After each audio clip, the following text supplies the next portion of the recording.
All right, guys. Well, here we are. Very stressful day. I don't even know if this is ever going to make it onto YouTube. I explained a little bit of what was going on Patreon before. But basically, I got a strike on my channel. I haven't had one for a long time. The other time I had a strike was when I got sponsored by a porn company. Do you remember that? I don't even remember what the name of the company was, but I got paid to promote it, just to talk about it in the beginning of videos. I did it once, put a hyperlink to the porn website. It was like one of those websites where like girls will finger their ass and like make eye contact with you on FaceTime. I mean, it's legitimate business and everything. But Facebook was not cool with that. They're like, you're smut peddling punk. It's like, so they suspended my YouTube channel for a week. This time it was for nothing. Like, so I don't know what the future is going to be. I mean, it's scary. I don't know what is going to happen. I called my two biggest Facebook homies that I knew. I called Al Prophet, and I was texting back and forth with Jessica Kent. I was like, what do I do? And they're just like, who cares? You have like 17,000 subscribers. I was like, 16,670. Both of them have like 400,000. But once you get to that level, once you get over 100,000 subscribers, you get you get a human being. Like YouTube assigns you a human being. It's like some Asian dude in a potato sack. They like drop him off, wiggle him out of the potato sack, and he's like terrified. He like tries to run off, and they're always like this in the beginning. He'll get better. Like, Jesus, man. Yeah, anytime you need help, just yell at him. Watch. Hey, Che. Hey, man. He needs his fucking laptop dusted off. Yeah, do it, Che. I'll fucking... Oh, don't make me get violent again, Che. Che's like, oh, I'm like... No, you get to... What? Jesus. You get to, You get, like, assign somebody that you can talk to, and, like, you have a phone number that's assigned to your account. Like, they have it like that. I don't have that. If I call YouTube, they're like, who? Ryan who? And they like hang up on me. No, they have like a secret number to call. I don't know what's going to happen. The way Al explained it to me, I mean, I have an ecosystem. Patreon's the biggest shark in that ecosystem. Patreon's a great fishing mechanism. It pulls people into Patreon. Then I have Twitter, which I use solely to talk shit on Amber. I probably should stop doing that. And then I have Instagram, which I don't use that much. And then I have Facebook, which is a complete waste of time. But the point is I have like a diverse social media presence. And for a long time, I've been thinking about other stuff that I'm going to do. Like, for instance, I found out I'm going to be on the Bret Easton Ellis podcast. That's one of my favorite writers. He wrote American Psycho, Less Than Zero, Rules of Attraction. He's amazing. Lunar Park, one of my favorite books of all time. He wrote that. He's really into screenwriting now. Been putting out a lot of shit lately. But anyway, he's got a big podcast. I'm going to be a guest on his show. One of the things that he's been doing that I think is pretty brilliant is he releases his new book one chapter at a time on his Patreon. I have a bunch of new books. I have June Gloom, I have the Mickey Avalon, I have Anti-Heroes.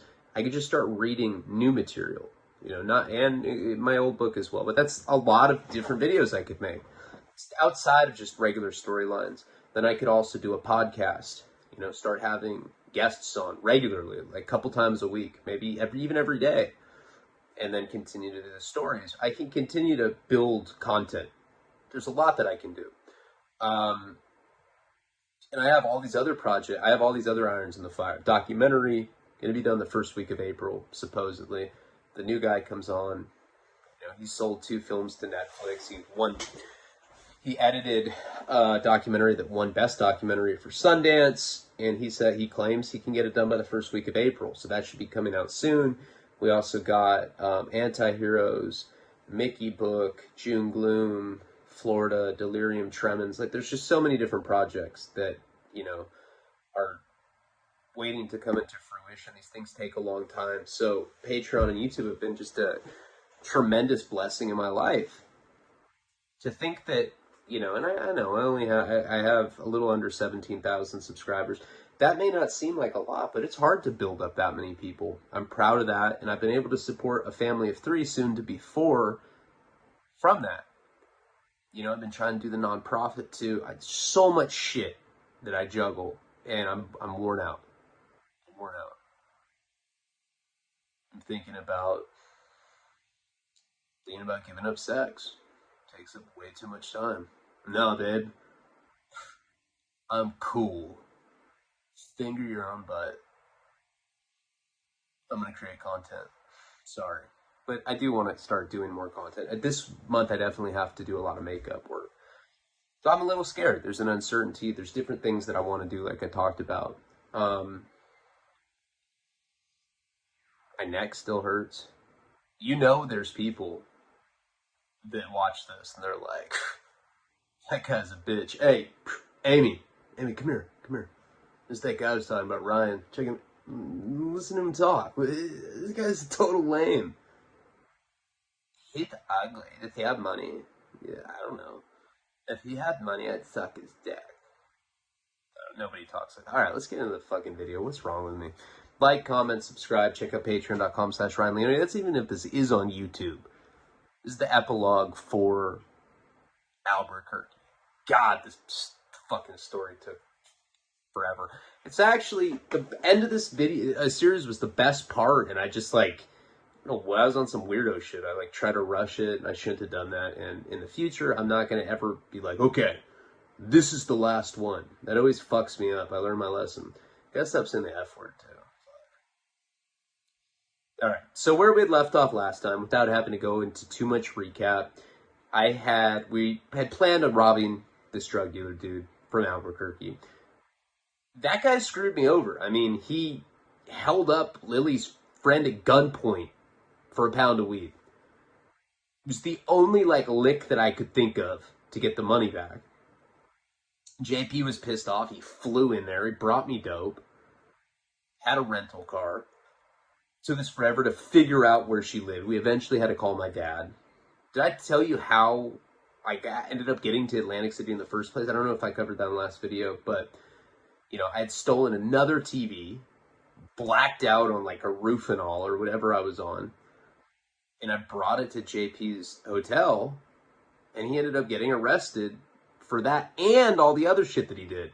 It was like this like domino effect. He got fucked over. So now I had even more pressure to come up with the money, you know, and like, yeah, I could try to get that 15K from Kate's dad. That was what I was thinking before all this. But now that JP was out there, like, this was what I was gonna do.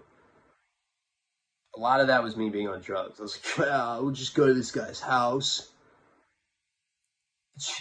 If we don't, you know, I mean, we'll just ask for it, and if he won't give it to him, we'll steal. And JP was not on drugs at that time. So you gotta, like, remember the chemistry between us. He was, like, the sane, lucid sociopath. I don't think I was ever sociopathic. I was just kind of like a hypersensitive, junkie bitch kind of guy. Like, anytime someone would be like, damn, dude, you're shot out. I'd be like, yeah, I am. And I'd, like, internalize it, and I'd, like, start, like, cutting fucking Roman numerals into my forehead. Like, are you cool? Yeah. Can you tell that it says 12 in Roman numerals on my forehead? Yeah. Is that what you meant to do? He's like, yeah. All right, cool.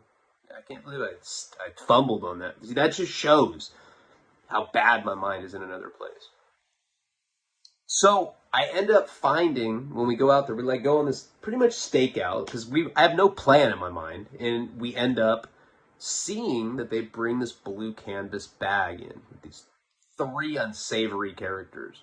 This guy lived with his mom, had little brothers and shit, and I don't know what my plan was going there, but I ended up just happening to stumble across this guy named Carl.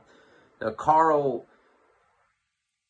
I think probably the best way to describe it so that you'll know, was like, he looked kind of like Kid Rock. It's like missing his teeth. He says like no teeth, He's got this little kind of like rail thin mustache, kind of like hangs over a little bit. And he's sitting there crouching on the sidewalk behind this townhouse style condo that the drug dealer dude lived in. And he's just sitting there smoking meth. I stumbled, where I left off last video, I think I described that he had told me that his girlfriend was pregnant. They were living in their car. He worked maintenance at this place. So a lot of apartment complexes have people like this, where it's like in-house maintenance. So like, basically he's the jack of all trades. Somebody has a plumbing issue, they call this guy. If there's an electric issue, they call this guy. And now, if it's the kind of problem that's going to require like specialized attention, they'll outsource it to a specialist. But he was basically the handyman. And I just happened to run into him. I didn't think of it when I first saw him, but after I went back to the car with JP, I don't know. I just thought that, I was like, oh my God, tweaker, maintenance guy, we can pay him to go rob these people.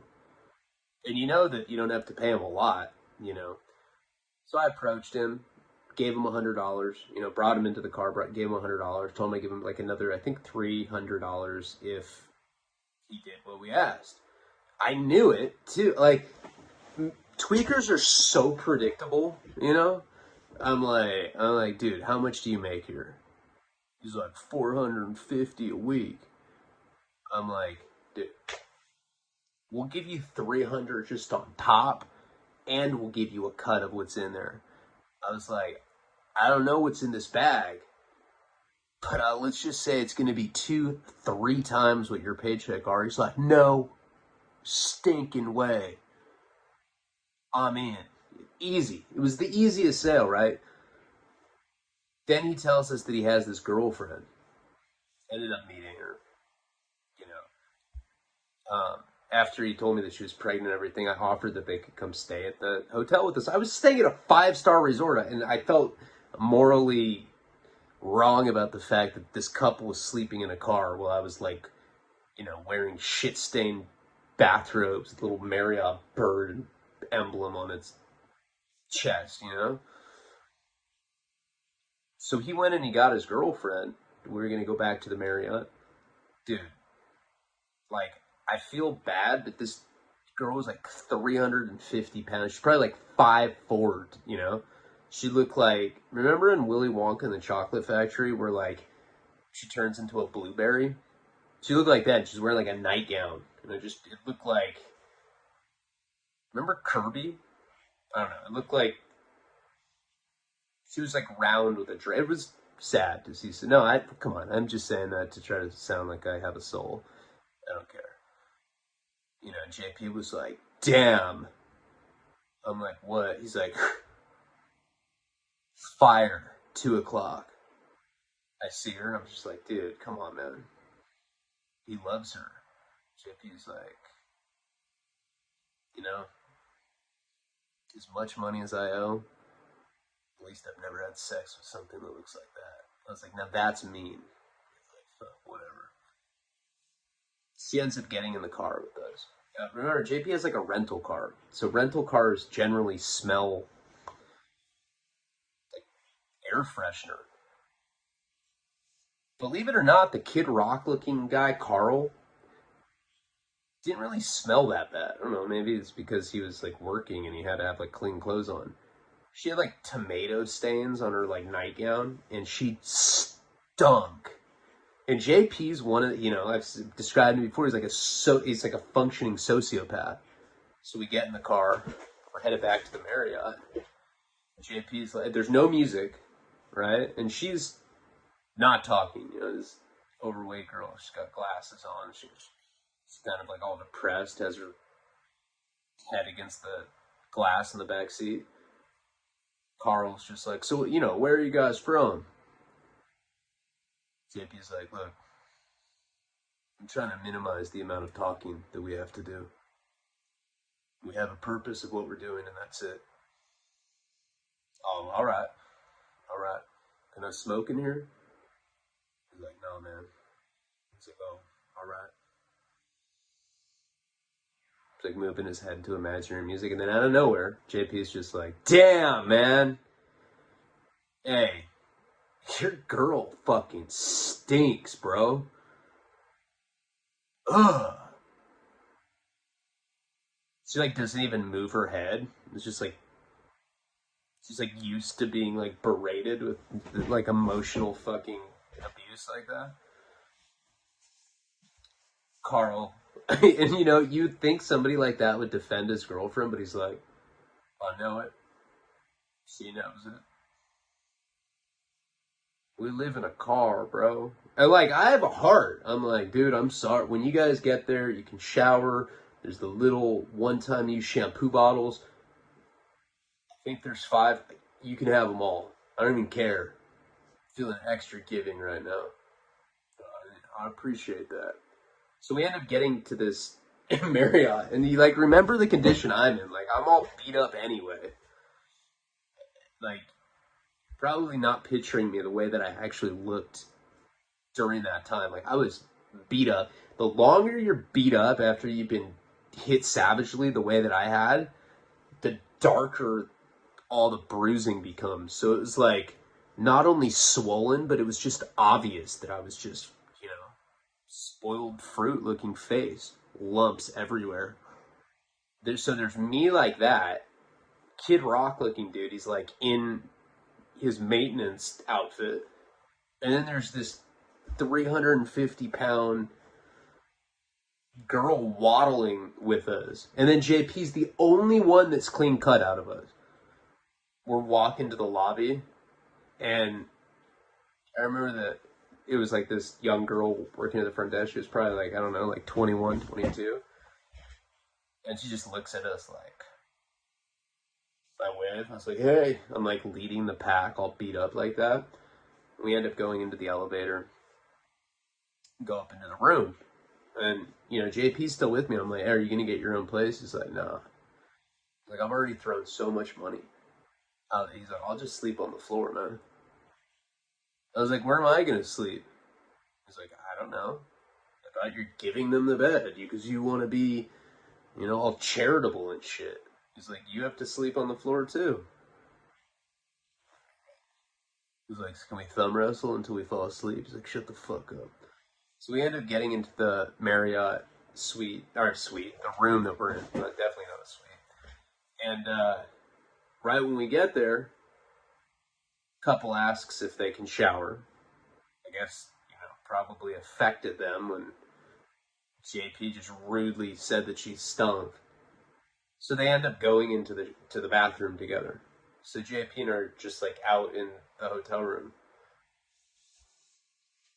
I can start smelling the meth. There's like meth smoke seeping from underneath the door. Now he had told me that she was pregnant and she didn't do meth. But it was pretty obvious that they were having sex in there and smoking meth. I was like just wincing, just thinking about it. And JP's like, that dude would have been happy if we had just called him tomorrow. Because I had gotten the guy's cell phone number. And I told him, I was like whispering. I was like, dude, he knows that there's that lick in there now. Do you really why would he wait for us? What's to stop him from just going in by himself? I want to keep tabs on them. And so half of that was true, and half of it that I really did feel like helping them out. They're in the shower forever. More meth smokes like seeping from under the door. I end up boofing some of the heroin. I lay out on the bed, kind of like pass out for a little bit. JP had already like taken, like in nice hotels like that, they have like extra pillows and blankets and shit in the closet. He went and got all that. He like made himself like a nice little bed on the floor, passed out. And I get woken up to Carl. And like I was like in some opiate, sleep. Deep in some blissful opiate sleep. And I just wake up, he's like, hey man, could me and the old lady go smoke a cigarette outside? Now, there was a balcony in that room. Like, he didn't have to ask me. I was just like, yeah. I was like, in fact, you guys get the bed.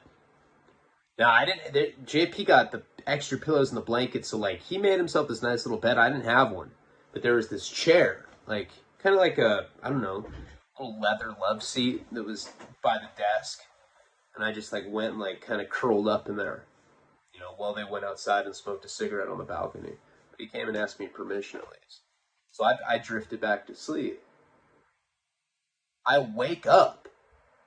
I don't know what time it was.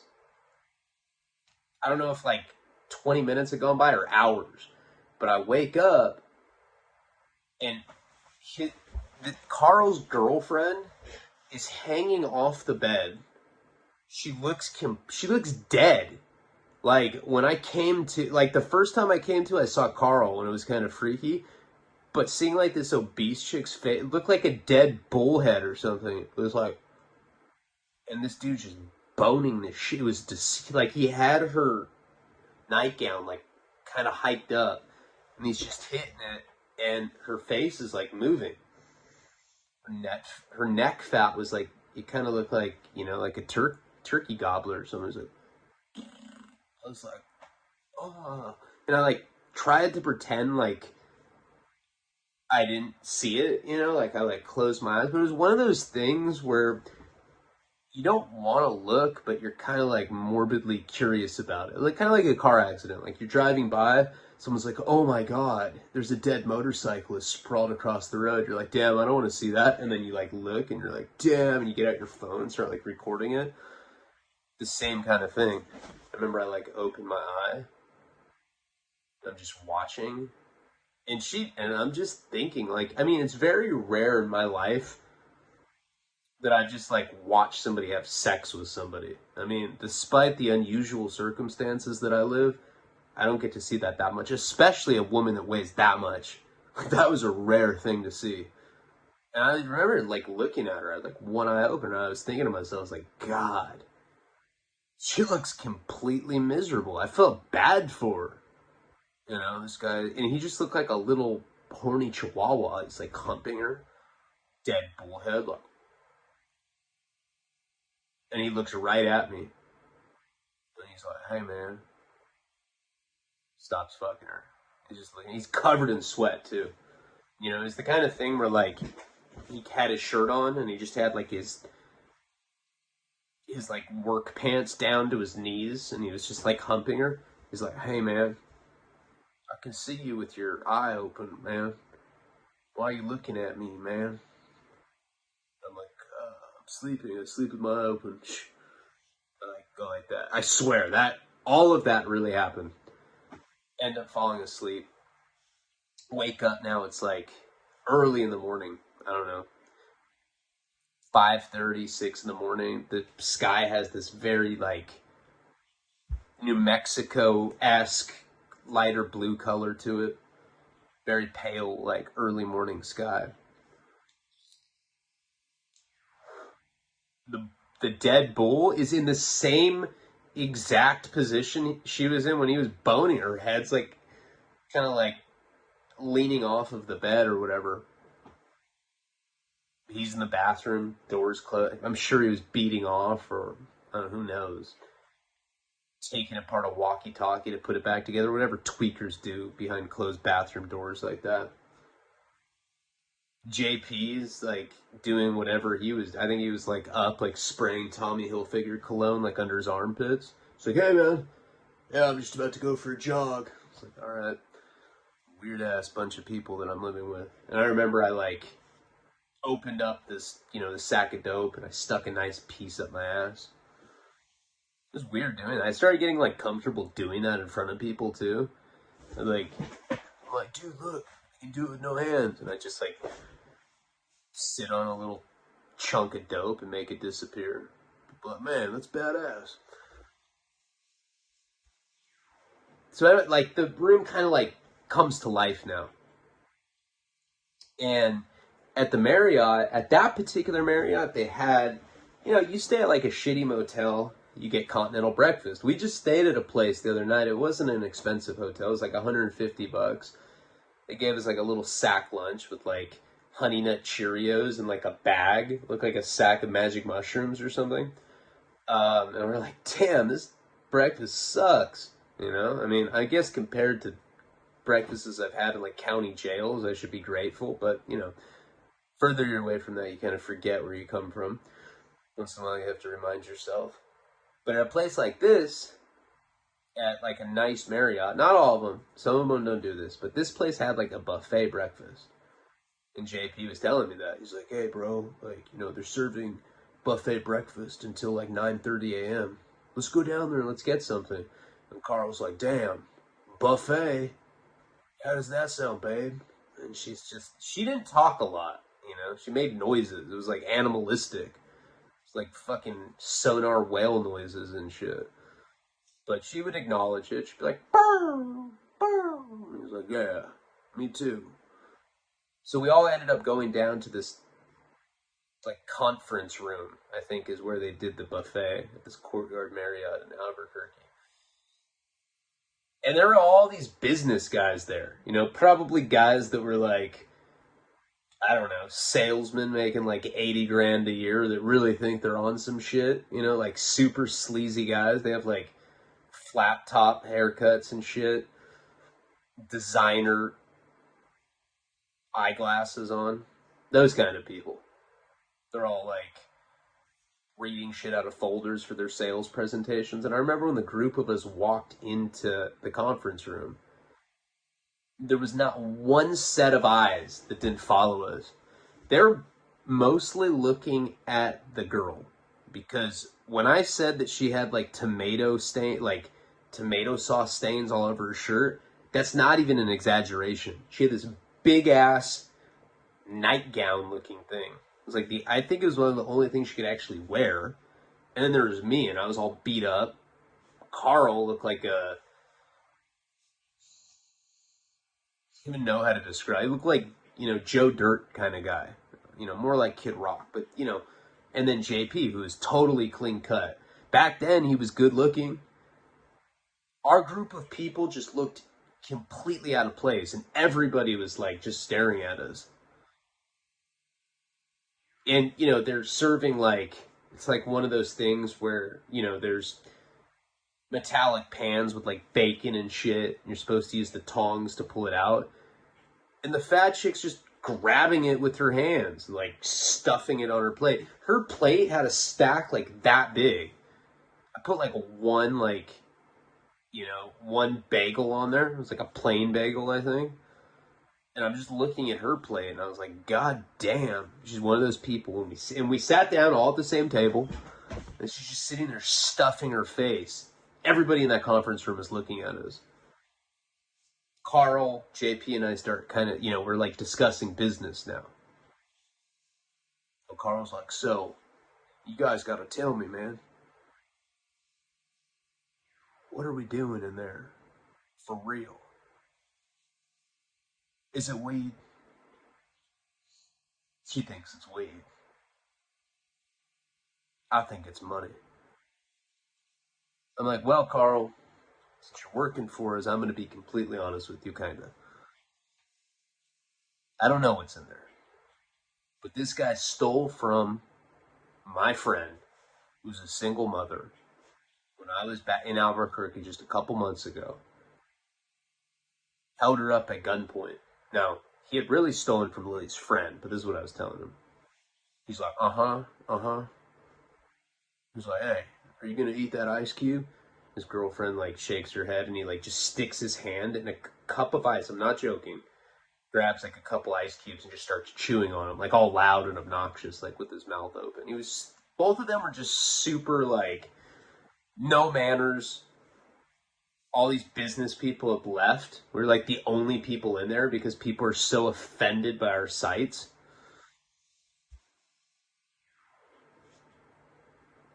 And, you know, I explained to him that basically this guy jacked us and we wanted to get our money back. Or, I mean, jacked our friend, single mom, and we wanted to get the money back for her. So, like, under the premise that we were, like, these good guys and we were, like, trying to right a wrong, I don't think he cared. He's like, man, Let me ask you something.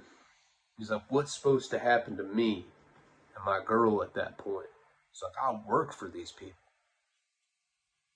I was like, dude, you make like $400 a week. I don't know what's in there, but I'm giving you at least your paycheck. And how are they even going to know that you steal from them? I'm not asking you to go in there while they're home. We're going to wait until nobody's there. How easily can you get the keys? Like, man, all I got to do is go. You know, there's like, he was explaining to me that there's like some room that he could go to, like in the maintenance room, and they had like a cork board, and he could get the keys for any place there. You know, and I was like, do you have to put record of which keys you take? He's like, well, we're supposed to. He's like, but that doesn't mean I have to. So he had access to this place. Like, he take the key off the cork board or whatever, and he could just open the door and go in it. That wasn't what the issue was. The issue was that we had to do it in a time where nobody was there. And this guy's now tripping about losing his job. So I lied to him a little bit. I was like, all right, Carl, there's over $100,000 cash in there. And I explained to him where everything is. I'm like, when you go into this house, because it wasn't it was like a 2 bedroom or something. Maybe it was 2 stories. Drug dealer's room is on the bottom floor. I'd never been to the top, so I don't know how many rooms were up there. Like I said, he had like little brothers, had a mom, maybe like 3 bedrooms. But I was explaining to him where his room was in particular. I was like, you go into his room, there's a walk-in closet with a Bob Marley tapestry. He's got a bunch of stuff in there. Yesterday, they brought a blue canvas bag. I saw them with my own eyes, Carl. He's like, $100,000?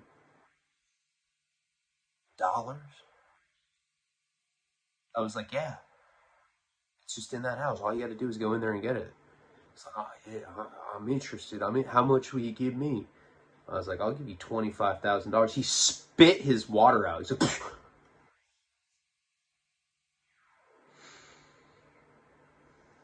he's like, we could get an apartment. I was like, dude, you could probably buy an apartment. You could probably buy a condo with that in Albuquerque. He's like, oh my God, bro, I've been trying to get off crystal meth ever since I found out she was pregnant. You don't know how excited. And he just goes into this whole spiel. So that was the plan. We go there, we wait for them to leave. It's very simple. And he's like, all right, but there's one thing. I was like, what? You gotta come with me. I was like, well, that doesn't work. I can't go with you. The guy knows what I look like. The whole point is that you can get access to it. He's like, well, no, the whole point is that I can get access. You didn't say nothing about somebody being there and recognize. I don't want to go in there if they're. I'm like, dude, what we're gonna do is wait for them to leave. But what I'm saying is, if he sees me, he's gonna know that he's getting robbed. If he sees you, you're a fucking maintenance guy. They're not gonna. You think they're gonna call the police? You're robbing a fucking drug dealer. Don't you understand, Carl? He's like, I'm not doing it unless you come with me. In fact, I'll give you $20 back of this 100. He was like trying to give us like a portion of the money that JP had given him. He's like, look, when we get there, we can go to our car and I can give you an extra pair of clothes so that you look like a maintenance guy too. I'm like, do you not understand? The guy knows what I look like. Sounds, I got a baby on the way, bro. This sounds way too dangerous. I only feel comfortable if you come with me. I was like, fuck. Now, also, this guy was like over 6 feet tall. I'm 5'6". I already knew that the outfit was going to be like super ridiculously big. But it was the only way we could get him to do it. And also in my mind, I was thinking like, okay, we'll go back to the complex. This is early. This is like 8 in the morning at this point. Maybe even earlier. It might have been like 7. Super early in the morning. Who knows how long we're going to have to go sit out there. So anyway, we end up making it back to the complex.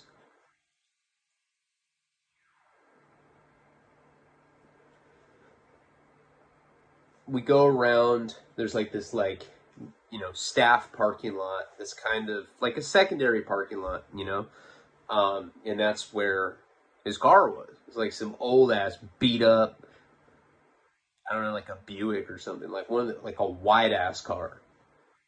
My grandfather had something similar. I think it was a Buick, is what it was. He has these like trash bags full of clothes. He pulls out a really crusty maintenance outfit. Now, this was colored like olive green. I remember when he handed it to me. I wasn't dope sick. If I was dope sick, I probably would have puked right on the spot. It smelled rancid. It smelled, you know how, like if you spill milk, you know when you spill milk somewhere, like on carpet, and you don't clean it up, and that distinct smell of like rotting milk, that's what his clothes smelled like. It was fucking foul. Didn't matter though. I mean, I was already used to like wearing the impotent dude's clothes or whatever when I was in Massachusetts. Um, when I met that couple in the van or in the RV. Um, but I knew that I had to like appease this guy. So anyway, I end up getting changed into it, and just like I suspected, it looked ridiculous on me. Like the pants were so baggy. I looked like a raver kid. It looked like I was wearing parachute pants. Like the sleeves were like this much longer. So I like rolled them up. I just looked absurd. It was all skinny and fucking beat up looking. But like, you don't think it's gonna be a little obvious when the clothes are this baggy and my face looks like this? I was like, I'm not doing it unless you wear the clothes and come with me. I was like, all right. So he wanted me to go with him to this like maintenance room or shed or whatever where the keys were, and I was like, I had to like tell him, I'm like, dude, if somebody you work with sees me, don't you think that that's gonna be a red flag? Carl was like, oh yeah, duh. All right, man. So he ends up getting the key. Now it's me, him, his girl, JP, and we're all sitting in this car, and we're just looking at this apartment again. We ended up like getting some shit from gas station. We're all eating like snacks. JP bought us all snacks. We're sitting there. We don't see anybody come out for hours. I mean, we're sitting there. I know that we had to leave like 2 or 3 different times to go on like bathroom breaks. Like that's how long we were there. Hours. I guess it, like in retrospect, looking back on it, this guy was a drug dealer.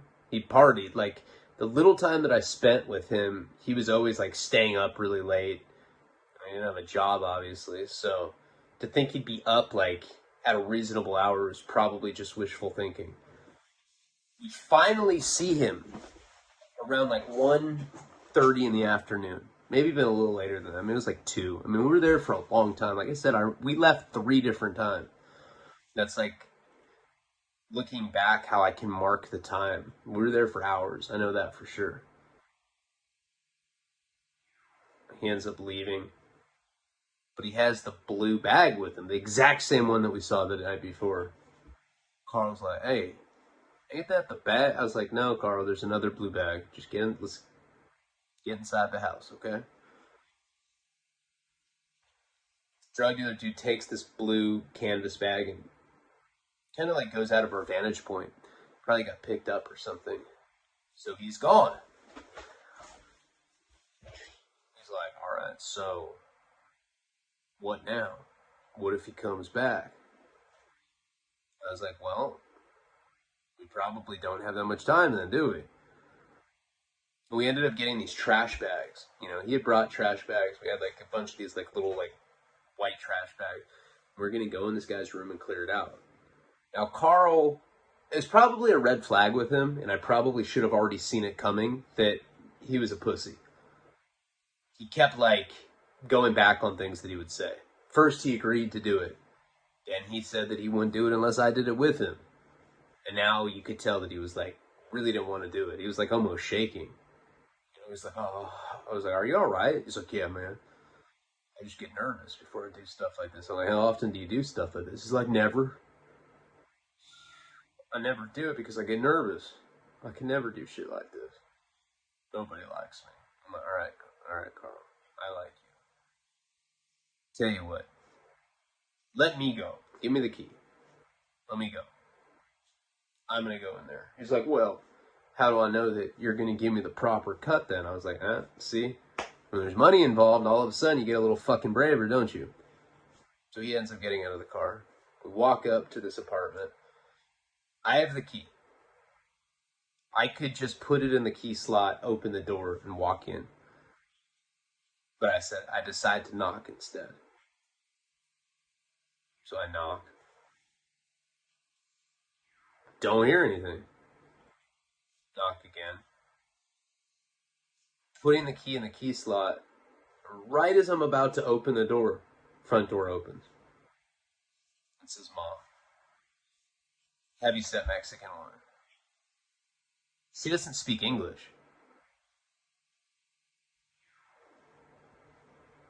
And she's... Sorry, I just heard some weird noise. It's the guy in the trench coat, he's back.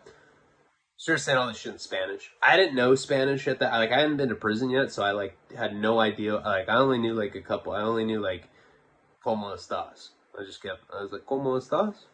She's like mad in Spanish. Now, Carl, of course, useless fuck that he is, he doesn't know Spanish either.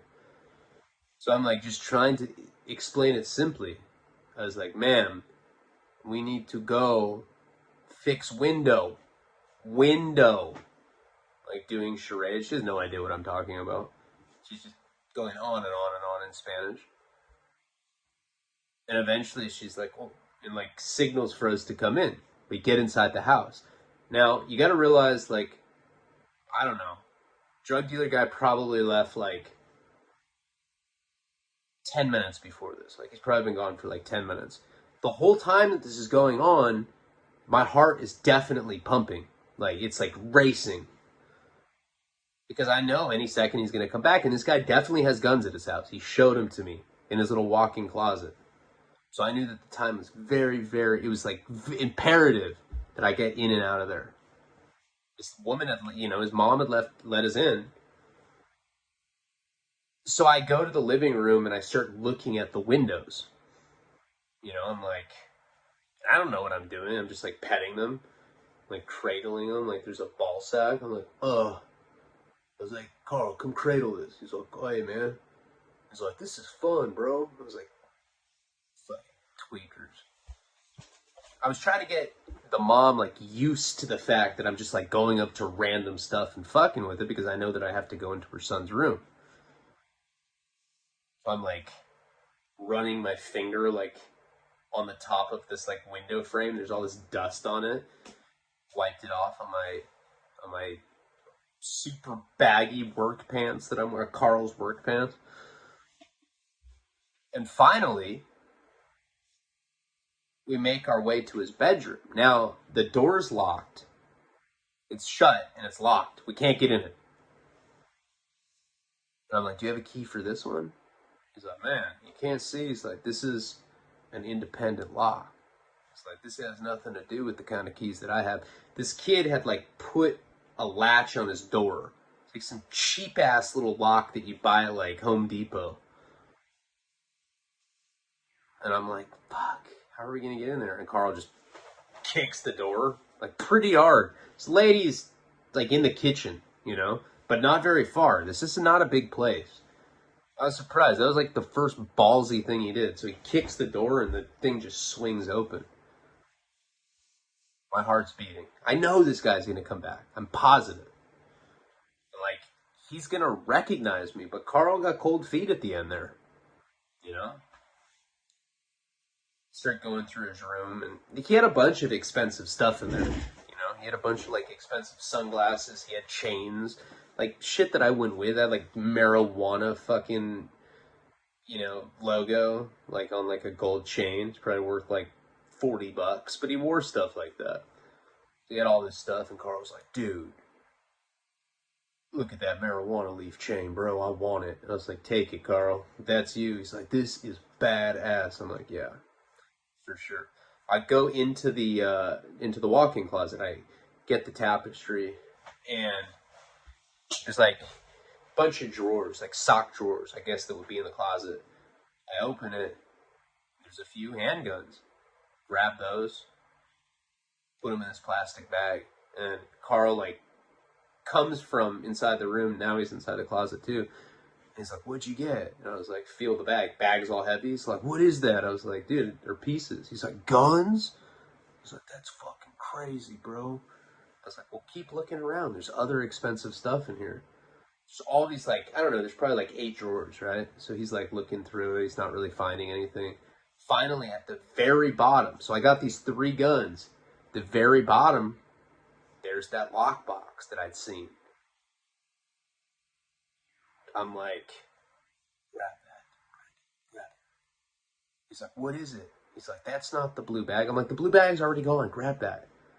So he ends up grabbing it. I'm looking around for other stuff. Can't find anything. I think I found like a little bit of money, like $30, something like that. Something very small that was like on the top. Like on the top of these shelves, there's like this like flat, there's like a top. There's like some random shit in there. There's like these like candle things, and then I think there's a little bit of money that I ended up taking. But we got the lockbox and we got 3 guns. There's also a bubbler that, like a Sherlock bubbler that Carl ended up taking. So we have all this stuff. We start leaving the room. His mom comes up, starts saying other shit in Spanish. We don't know what she's talking about. And I tell Carl, I was like, "Hey, let's go to the shed and let's come back with the measuring tape." He's like, "Oh, the measuring tape." Yeah, we need that, ma'am. Didn't really matter because she didn't speak English. She's just kind of looking at us all perplexed. I think she was probably tripping because Carl's holding this gray lockbox, and I have like this like, looks like I have like a Santa Claus sack, but it's like a trash bag that's like slung over my shoulders. So anyway, we end up walking away. I see JP in the car.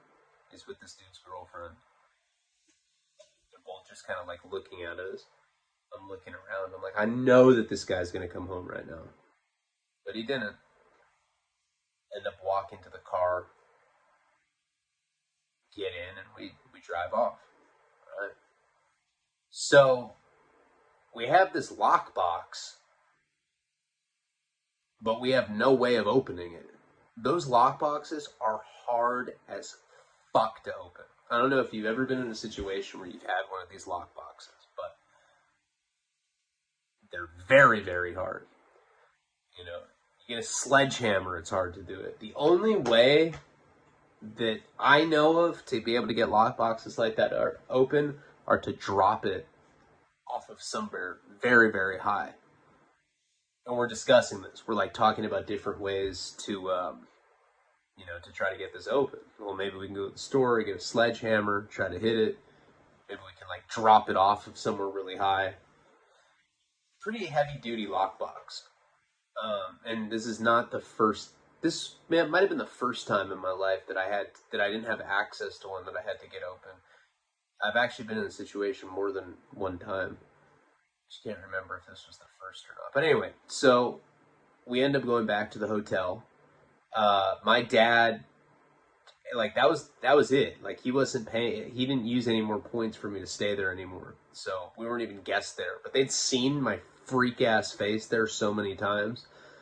We went back there because I told JP that I wanted to try to like go up to a high place in the hotel and throw it off, see what would happen. We get back to the hotel. We end up taking the elevator up. This place wasn't that many stories, right? We get out to this like kind of like outdoor corridor where there's like plants, potted plants, maybe like 6 stories high. I'm like, all right, go back down. I'm going to throw this off and it's going to open. Now remember, we're driving around with guns now. So it's like, we got to be extra careful. We already look shady as fuck. We're still with Carl. We're still with this girl. Because I'm telling him that all the money's inside the lockbox. And he's like, I just want my $300, man. But also, I got to see what's in the lockbox. He wouldn't go that easily. And we had to give him 300 anyway. So I was praying to God that there was something in that box. You know, the guns we could probably sell for like 150, 200 a piece. And remember, they were, might have all been Glocks. I'm horrible with guns. That one gun that I had for all those years, someone just told me recently that was a 32. I didn't even know that back then. So JP ends up going like to the bottom of where I'm trying to throw this lockbox off. I throw it, bam, falls. Again, it's like 6 stories high. It hits the parking lot ground, doesn't open. Fuck. This hotel was like not that far from where the complex was, you know, but it was higher. That's the reason we had gone to it. We get back in the car. Now we're driving around. We end up finding pretty decent sized bridge. Probably like about the same size, like maybe a little higher than the Marriott, you know, like definitely like a higher point for us to throw the box off. So again, we have to, there's like this, I don't know, like stairs that were on the side of it and you could go down this like spiraling staircase. Not really sure what this place was, but it was pretty tall. It was like freeway overpass, but there was like a little tiny like concrete stairwell that you could get down. I go to the bottom this time. JP ends up going to the top. It takes him like 20 minutes to get to the top of this place. And he just throws it as hard as he can. Now, this time, it doesn't open, but it bends. Like, the way that those lock boxes are, at least this particular one, I've seen some way more hardcore ones that you couldn't do this with. This one, like, the way that it was, like, shut, like, fastened, it's like a, like, almost like folded, if you know what I'm talking about, if you've ever seen a lockbox like that. Like, it wasn't one of the case ones, it was like one of these ones that you folded. I haven't even seen one of these since back in that time period, but it folded like this and it locked, and it was like pretty big, like this big gray box. Well, it bent. I still couldn't see what was inside of it, but it bent just enough where we knew that we could get into it if we could, like, you know, use some leverage, like maybe like a crowbar or something like that. So we end up going to some sort of hardwood store. Hardwood. Did I say hardwood? Yeah, we were trying to find wood that was hard. We ended up going to some hardware store. Not like a big chain one, but, you know, we're driving around. We're desperately trying to get into this thing. And JP got this. I'm not like a man's man. Like, I'm a complete bit. I was like, yeah, I read books. Sometimes I go to plays. I like classical music. I'm not a real man. I like don't watch football. I don't like getting my dick sucked by girls. I'm like, ew, gross. Kind of makes me uncomfortable. No, I'm not. Definitely not like that. I do like getting my dick sucked. But anyway, I don't know what the name of this tool is. It wasn't a crowbar, but it was like, I don't know. It's like a metal. It's like a flat piece of metal with like a curve on the bottom. I guess it looked like a crowbar, but it wasn't. Does anyone know what I'm talking about? Anyway, JP and Carl stick that into this little tiny bend that we had made by throwing it off the second. I mean, the first time we threw it off, nothing happened. It didn't bend at all. The second time, it bent just a little bit where you could stick something in there, but it had to be something pretty thin. We go to the hardware store. Is that how you say it? Hardware? And JP ends up finding this thing. It's like this thin piece of metal. Anyway, he sticks it in there, tries to open it, still doesn't work. You know, and he's like trying and trying and trying, and it's like not really doing anything. It's like maybe opening it a little bit more. Carl's like, let me see, man. He tries to do it. They're both like holding it. Like JP's holding it, and this guy's like trying to bend it as much as it can. This thing will not come open. So now we've tried we've thrown it off two different things. We've gone to the hardware store. We've tried to open it up. Nothing's working. We try to throw it one more time. We go back to the same place that we went the second time. It's like this, like a freeway overpass, and there's like these like stairwell. Before we did it that time, Carl and JP like fucked with it with this thing for a long time. Got it just a little bit more, like kind of like an opening, you know? Not really though. It was like this thing folded and it was like kind of stuck together, but there's this bend. They were like trying to make it a little bit more. So I'm standing at the bottom. JP throws it again. This is the third time we've chucked this lockbox off of something. But this time we've been fucking with it for a while with this other piece of metal that we thought would open and it didn't. I don't know what it's called. Somebody probably is like, hey idiot, it's called this. You can always do that in the comments. Last time he throws it off the fucking, this bridge. And all this money comes out of it. It's like, it broke open that last time. Like, using that little metal thing to like try to pry it, it like bent it just enough that when he threw it the third time, the lockbox actually opened. All this money was like kind of like scuttering away. I'm at the bottom with Carl. His girlfriend's there too. She's like trying to bend over, but like her waist won't allow it. She's like stuck. She's like, I'm stuck trying to bend over again. He's like, I got you, babe. And he like undoes her. But there's all this money that was like flying everywhere. Bunch of cash. $100 bills too. We're like going around and we're like trying to get as much as possible. Some of it actually did get away. And inside the lockbox, there's three pieces of heroin. You know, there's 75 grams of black tar heroin. I mean, I was like, I'm just taking this up my ass right now. Whew.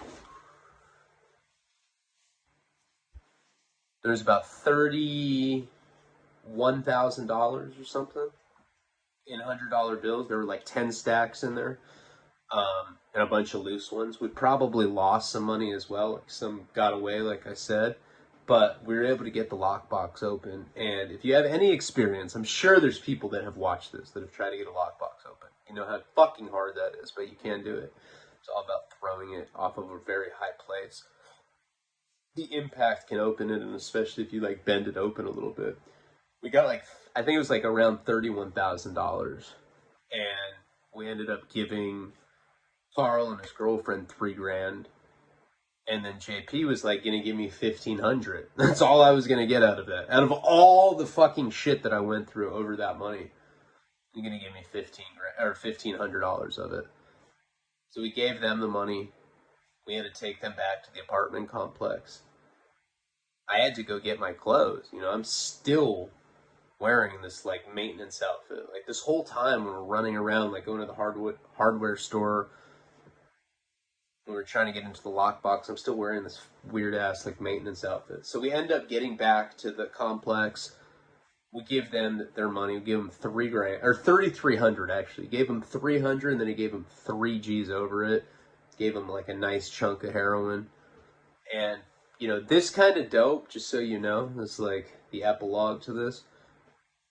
Kind of dope was probably like $2,000 a piece. It was like way better than most heroin that you would get in California. I don't know, that the stuff that they have in Albuquerque is just really high quality like that. You know, stuff was probably worth about $2,000 a piece. All in all, it was a pretty nice little score, you know, that I pulled off. And JP was only giving me 1,500 of it, giving me some of the dope. He gave me like 7 grams. Like, that's it, you know, after all of that. But I guess I'd put him through a lot, too. The reason he went to jail was because of that. So we ended up getting back to the complex, and we're all kind of, like, celebratory. I mean, Carl's like, he's like, man, I've never seen this much money at once. I was like, the 31 grand? He's like, no. 3,300. He like they were stoked. I mean, he's like, this is enough. I'm gonna quit this job. I'm gonna go and I'm gonna buy us something. maybe a stereo or some shit. I was like, you do that, man. Good luck with the baby. I switch out my clothes. JP and I are gonna go back to California. You know, we're gonna fly back, go get a hotel and shit. After I get my new clothes, or after I get my clothes switched, I'm in this outfit. I mean, in my like normal outfit that I look like a complete crackhead. And I was going back to JP's car, and we were gonna leave, and that was gonna be that. But I was thinking, I was like, damn, I should go give, I should go give her 500. This whole time I hadn't seen Lily. Nothing about this trip, trying to rob that guy, had anything to do with her. It was just the only person I knew that had money. Basically I got vindication with that guy. But I started thinking about it, I was like, I really should give her 500 bucks. Maybe I'll give her 600 just because I'm a good guy.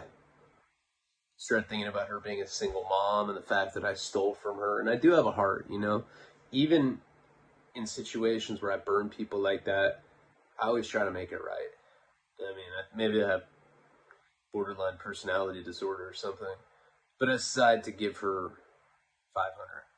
Not 600.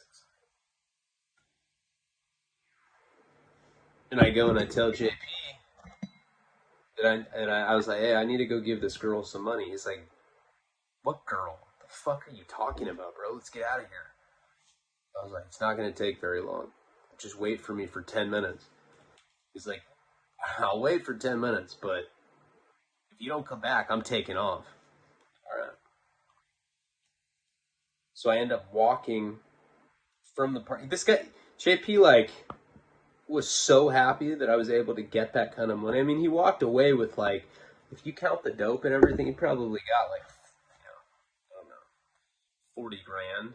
I mean, even though those pieces were like 2,000 a piece, he could still break them down and make like heroin like that. You could probably sell for like 200 bucks a gram. Like that's how good it was. 25 grams in each piece. There's 3 of them. Gave them a chunk. He gave me like 7 grams. He could probably, all in all, he probably got like 35 grand, maybe a little bit more. It's a nice little lick, And usually he was generous, but he wasn't trying to look out for me that hard. So I end up walking into the complex. I go up to Lily's place. I forgot which place was hers. It took me like a while to like kind of remember where it was. I finally figured it out. I go up to her place. The elevator up there. I recognize people. A couple people waved at me. A couple people were like, God, what happened to your face, Ryan? And I was like, nothing. Have you seen Lily? They're like, yeah, she's still here. I was like, all right. I get to her place. I knock on the door. And I'm just planning on giving her the money and leaving. That's it. That's all I want to do.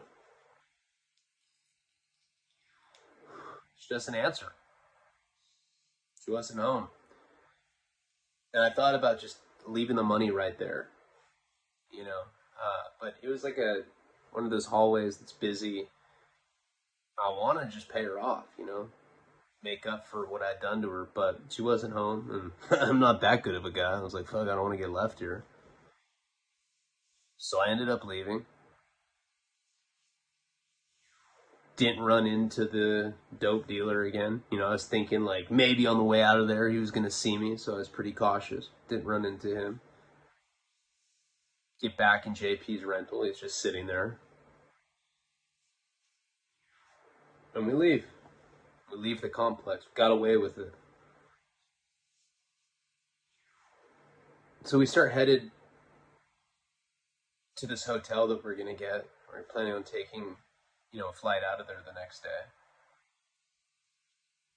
And JP's like, hey, do you want to go hit a casino? And I was like, what do you mean hit a casino? Steal from one? He's like, no, do you want to go play like poker at a fucking casino, you weirdo? I was like, all right, can't get in too much trouble doing that. And boy, was I wrong about that. We'll save that story for the epilogue. A little mini story that happened on our way out of there. But that's the end of the Albuquerque series. Honestly, today, my mind was like totally preoccupied. Like, I'm kind of going through the YouTube thing. I'm worried about it. Worried about the future. Like, I got Rena to provide for. I got Nico, got another kid on the way. Like, I'm scared. Like, I want to do right for them. I built something up that I'm proud of. I don't want to get taken away from me. You know, so I was a little preoccupied. I hope I don't screw the story up too bad. You can usually tell when I'm like, when my mind's somewhere else. You like hear something vibrating. I'm like, yeah, I'm just relaxing. Like, comment, subscribe. Check out patreon.com/Ryan Leone. What a depressing outro. Palabra.